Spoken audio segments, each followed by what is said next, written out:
نحمدہ و نصلی علی رسول الکریم۔ ایک سوال ہے راولپنڈی سے ہمارے پاس ہے کہ کیا حضرت سیدنا ذوالقرنین رضی اللہ تعالیٰ عنہ اللہ کے نبی تھے؟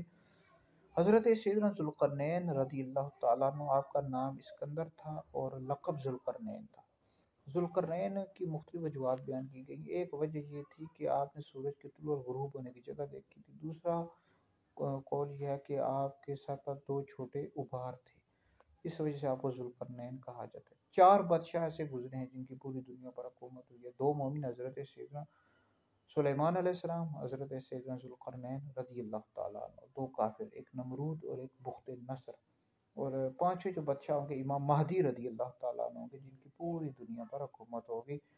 اور آپ کی نبوت کے حوالے سے اختلاف ہے۔ مولا علی پاک رضی اللہ تعالیٰ عنہ فرماتے ہیں آپ نہ اللہ کے نبی تھے اور نہ فرشتے تھے، بلکہ اللہ کے ایک نیک بندے تھے، اللہ نے ان کو اپنا محبوب بنایا۔ تو حضرت سیدنا ذوالقرنین رضی اللہ تعالیٰ عنہ اللہ کے نیک بندے تھے۔